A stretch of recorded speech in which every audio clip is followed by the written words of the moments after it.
एक जैसे आप लोगों के स्मरण में होगा कि श्राद्ध पक्ष के अंदर चुटकी भर आटा दरवाजे की दोनों चौखट पर डाला जाता है। किसी किसी के यहाँ दरवाजे पर आटे से रंगोली बनाई जाती है।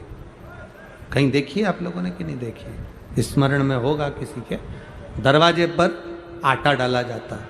वो देव पितर के भाव से डाला जाता है। जिस बेटे बेटी का मंगल विवाह नहीं हो रहा हो, शुभ कार्य की सूचना नहीं आ रही हो,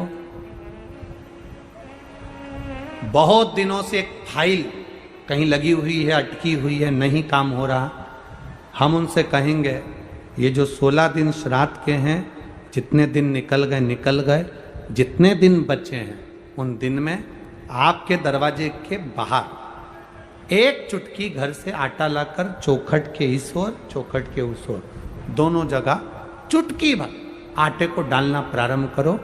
16 दिन श्राद्ध के पूर्ण हो। जब अमावस्या आए, किसी जलाशय, सरोवर, तालाब, बावड़ी, कुआं, उसके पास में घी का दिया लगाकर आना, बाबा से प्रार्थना कर कर आना। केवल 22 से 24 दिन निकलते हैं और घर में कोई शुभ कार्य की सूचना आना प्रारंभ हो जाती है। वो देव पितर का वो कार्य देव पितर का। वो देव पितर किस तरह से करेगा? बेटे की शादी, बेटी की शादी, हम कहें किसी के 42 साल भी अगर उम्र हो गई है, 40 साल, 42 साल, 35 साल, 38 साल, शादी नहीं हो रही, तो कर कर देखना, एक बार बाबा से प्रार्थना कर कर देखना। देव पितर का कार्य क्या है? घर में शुभ कार्य को करवाना, घर में अच्छी चीजें लाना, गर्भ में जो बच्चा है उस बच्चे को शरीर पूरा देना, ये देव पितर का कार्य है। पितृदेव और देव पितर में बहुत अंतर है, बहुत अंतर। एक चुटकी आटा, अब तो थोड़ा सा रंगोली का काम ज़्यादा हो गया, नहीं तो हमने पहले भी कथाओं में कहा है कि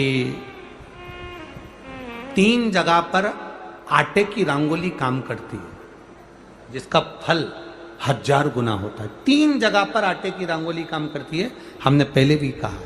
पहला, पितरों की पूजन हो रही हो, पितरों का पाटा भरा रहा हो, पितरों के लिए जोत लग रही हो, पितरों के लिए या अन्य स्थान पर कहीं पूजन हो,